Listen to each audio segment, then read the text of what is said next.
Welcome viewers, मेरा नाम है Mohammad Ishaq Rashid and you are watching my YouTube channel. Today I want to start this session by talking on the situation of oil. Oil जो है आज 11.85 dollar की lowest एब को टच कर चुका है और ये तकरीबन पिछले 2 डेकेड्स की सबसे इसकी कम तरीन सतह है, तकरीबन 20-21 सालों में. और अभी ये डाटा आना है कि मेरा ख्याल है इससे भी ज़्यादा का होगा, क्योंकि आज सुबह जब $14 पे था तब ये डाटा आ रहा था कि ये 21 साल की इसकी लोएस्ट तरीन सतह है.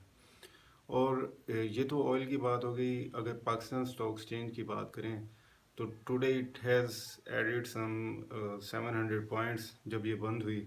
और हैरानी की बात है कि पूरी दुनिया में ऑयल की डिटोरेटिंग सिचुएशन की वजह से मार्केट्स बड़ा बैडली रिएक्ट कर रही हैं, लेकिन क्योंकि जो 9% इंटरेस्ट रेट पे लाया गया था उसकी वजह से अभी तक एक बुलिश सेंटिमेंट नज़र आया, जिसकी वजह से ऑयल की जो परफॉर्मेंस है उसने इतना ख़ास असर नहीं डाला. लेकिन in my opinion, in my humble opinion, आने वाले दिन बड़े सख्त होने वाले हैं. अल्लाह करे ये गलत हो, ऐसा ना हो, लेकिन व्हाट इज़ इनएविटेबल तो वो तो होना ही है. अब आज मैंने स्पेसिफिकली ये सेशन रखा है जिसमें हम दो शेयर्स की परफॉर्मेंस की बात करेंगे और दोनों फर्टिलाइज़र सेक्टर के हैं. I would start with EFERT, then we will discuss FFPL. लेकिन इससे पहले एक थर्ड बड़ा हैरान कुन एक शेयर मेरी वॉच लिस्ट पे है काफ़ी सालों से, तो उसने बड़ा ज़बरदस्त एक गेन किया है, तो मैं उससे अपनी बात स्टार्ट करना चाह रहा हूँ. वो शेयर है हम नेटवर्क लिमिटेड. और ये जब मार्केट बड़ी डाउन हुई तो ये ₹1.5 से थोड़ा ऊपर नज़र आ रहा था जब एक महीना पहले बड़ा वर्स्ट क्राइसिस था, और ये आज ₹4.5 का हो गया. और इन 2 दिनों में इसने तकरीबन 80% रिटर्न दिया. When I last saw it on 2.5 rupees 2 days ago, and today I found it at the upper lock at 4.5 rupees. और ये इसमें जो वॉल्यूम है वो भी 10-11 मिलियन का था आज शेयर्स का. बड़ी हैरान कुन बात है, क्योंकि मैंने बड़ी डीपली इस पे नज़र रखी हुई है. और ये शेयर कभी होता था 12-13 रुपए का, फिर 9-10 के करीब बड़ा स्टेबल था. और फिर इन्होंने अपना न्यूज़ चैनल लॉन्च किया और हम जो इनकी डिलीवरी सर्विस है, grocery store, online grocery store हम मार्ट, वो लॉन्च किया, तो उनके ऑपरेशनल एक्सपेंसेस काफ़ी एक्सीड कर गए और तो इस वजह से ये लॉस में चला गया. लेकिन ये बड़ी हैरान कुन चीज़ है, क्योंकि ना इनकी बोर्ड मीटिंग अनाउंस हुई है, ना कोई पॉजिटिव ट्रिगर आया. तो ये बस घोड़ों के साथ गधे भी भाग रहे हैं. तो इसमें बड़ा नज़र आ रहा था मैनिपुलेशन हो रही है इस शेयर में. I didn't want to bring that word up, लेकिन अनफॉर्चुनेट है, होता है, हमारी मार्केट्स में ज़्यादा होता है. अच्छा, अब ज़रा ई फंड की बात करें तो सबसे पहले इसकी आज की आपको प्राइस रेंज बताऊं. जब सुबह इसे देखा तो 55 या इस रेंज में नज़र आ रहा था. फिर एकदम, क्योंकि आज इसके क्वार्टरली रिजल्ट्स आने थे, एकदम ये बूम हुआ, 61-62 पे नज़र आया. कुछ बुलिश सेंटीमेंट्स का भी हाथ था इसमें, जो हम 2 दिन से देख रहे हैं. तो बड़ा अच्छा बेहतरीन शेयर है. फिर जनाब इसका आ गया क्वार्टर का रिज़ल्ट आज. वो बड़ा डिसअपॉइंटिंग था. जो लोग एक्सपेक्ट कर रहे थे अच्छा होगा, वो ये मेरे हाथ में है इस टाइम इसका रिज़ल्ट. तो मैं आपको इसकी मोटी मोटी चीज़ें भी बता दूं, फिर रीज़न भी बता दूं कि ऐसा क्यों हुआ है.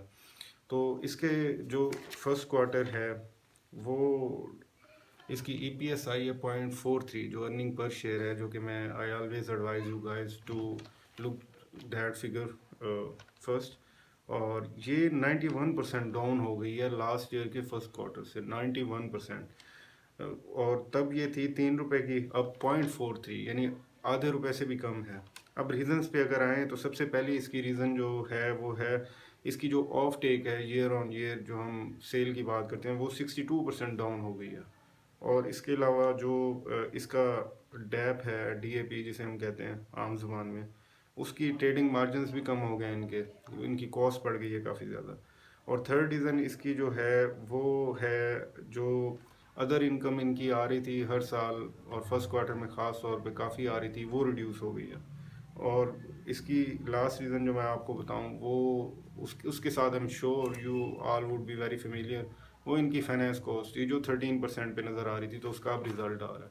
तो अभी ये जो कम आ रही है, मैंने कल की वीडियो में भी आप लोगों को बताया था, ये जाके सितंबर अगस्त सितंबर में इसके फ़ायदे नज़र आएंगे फाइनेंशियल स्टेटमेंट्स में।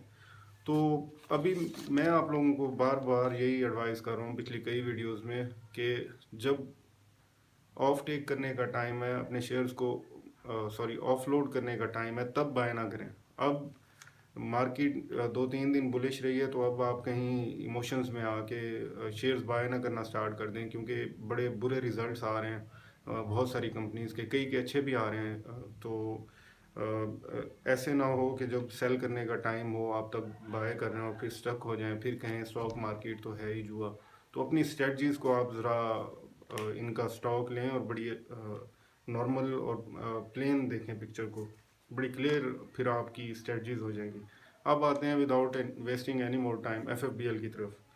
FFBL बड़ा इंटरेस्टिंग शेयर है। FFBL जो है पिछले कई सालों से हम देख रहे हैं फर्स्ट क्वार्टर इसका हमेशा लॉस पर शेयर रहता है, EPS नहीं आती। थर्ड और फोर्थ में मोस्टली इसकी EPS आती है, अर्निंग आती है, पहले दो में। लेकिन ये काफ़ी सालों बाद हो रहा है इस तरह कि ये फर्स्ट क्वार्टर में, ये अभी इसका रिजल्ट आना है, मीटिंग होनी है अभी, लेकिन ये कुछ रिसर्च रिपोर्ट्स हैं मेरे पास जिनके मुताबिक एक्सपेक्टेड है कि ये प्रॉफिट आ रहा है इसका फर्स्ट क्वार्टर में। इस वजह से आज हमने देखा ये 16 रुपये पे अपर लॉक पे आज हमें मिला, कल भी अपर लॉक था इसका।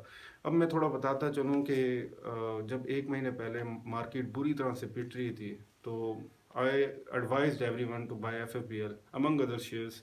तो FFBL का मैंने कहा, और ख़ास तौर पे मैं रेफरेंस भी देता चलूँ, मैंने एक वीडियो बनाई थी ट्रेडर वर्सेस वैल्यू इन्वेस्टर, वो भी मेरे चैनल पे आप उसे देख सकते हैं। उसमें मैंने ये कहा कि वैल्यू इन्वेस्टर इंडेक्स के नंबर्स पे नज़र नहीं रखता, वो फ़ौरन बाय करेगा अगर उसे FFBL 11 रुपये पे मिले।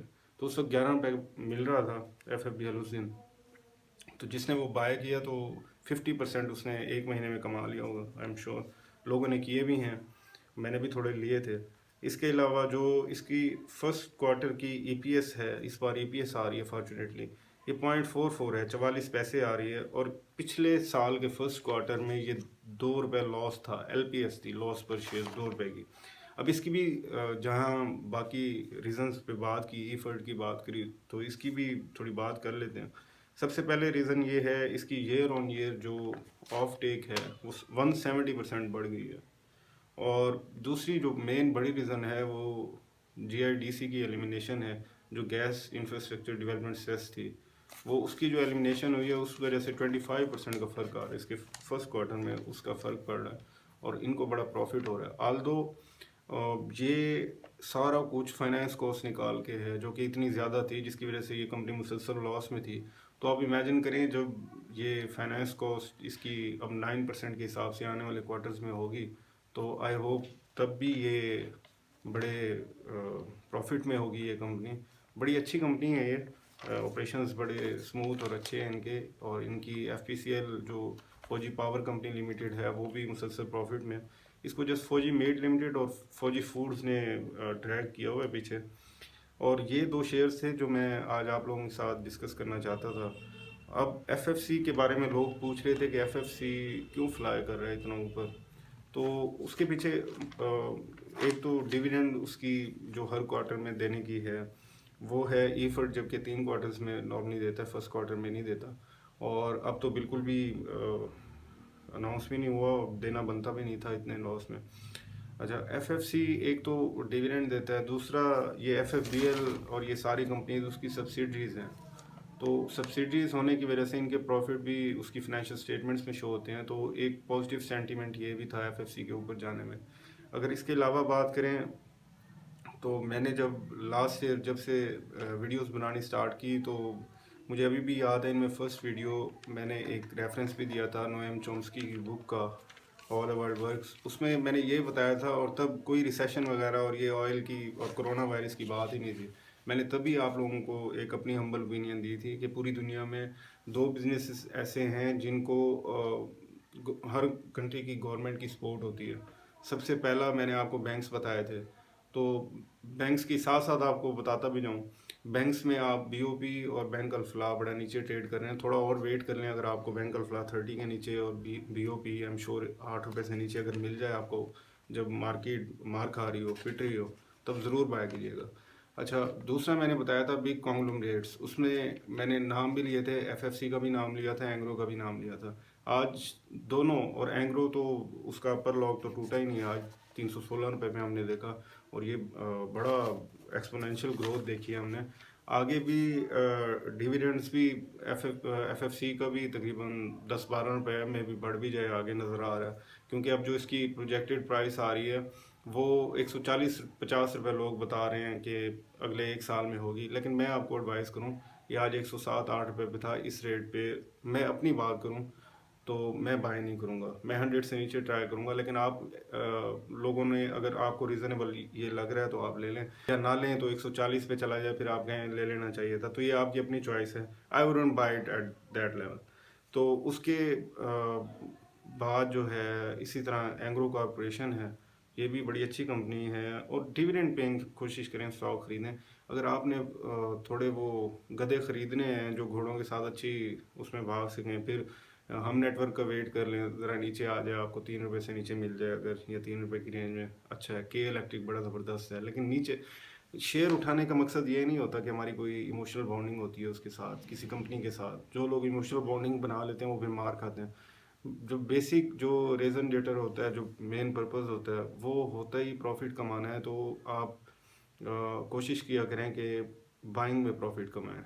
और ये आपको बड़ी बड़ी बुक्स में भी ये चीज़ें मिलेंगी कि always try to make profit when buying a thing instead of selling the thing. तो जब आप इसका मतलब ये होता है प्लेन वर्ड्स में कि जितना नीचे मिले कोशिश करें बार्गेन करके, जितनी नीचे कोई चीज़ मिले उतना अच्छा। तो इसके साथ ही आज का सेशन ख़त्म होता है। If you guys have any query, you can leave that in comment section. Thank you very much.